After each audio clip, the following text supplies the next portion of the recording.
up here.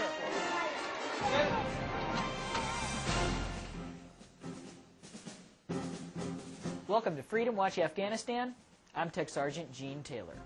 General David McKiernan, the commander of international forces in Afghanistan, has reviewed and concurred with the coalition investigation into the allegations of civilian deaths from joint forces action that occurred on August 22nd. The investigation found that 30 to 35 Taliban militants were killed, and evidence suggests that a known Taliban commander was among them. In addition, 5 to 7 civilians were killed, while 2 civilians were injured and treated by coalition forces. 5 Taliban members were detained. General McKiernan says the death of even one civilian is one too many, and that coordination must be improved between international military forces, the government of the Islamic Republic of Afghanistan, and the United Nations Assistance Mission to prevent future incidents of civilian casualties.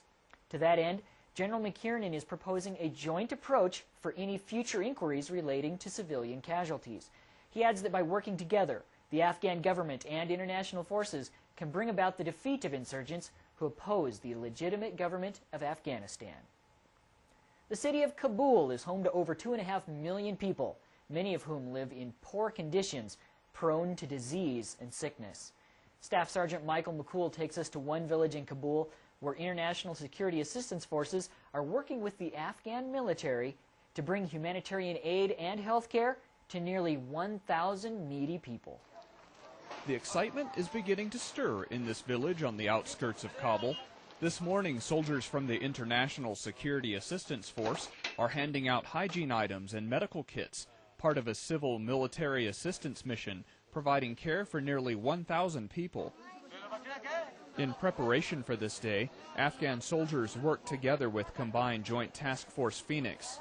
By meeting with elders of the community, they determined the most common medical conditions they would be dealing with. Typically, it's just body aches. Of course, you see the dust on everything, a lot of eye problems, irritation, and then every child will get dewormed, and that seems to be a problem. It's just their overall basic health cares. The town elders received 1,000 tickets to hand out to the neediest families in the community. Each ticket holder meets with a medical care provider. Well, they go into a triage tent, and then some people won't need medical assistance who think they do, so they'll be given med packs to go away with to self-treat. But then people who do need to see the doctor will see the doctor, and they'll come up to the pharmacy and get more sort of like a drop-in medical clinic.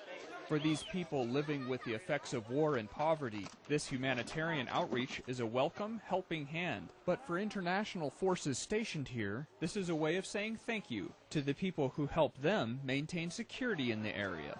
Air Force Staff Sergeant Michael McCool, Kabul, Afghanistan. It's another day in Afghanistan, and soldiers from the 3rd Brigade Combat Team are on another patrol. Specialist Brandon Sandifer takes us outside the wire to show us how maintaining a strong local presence helps the Afghans each and every day.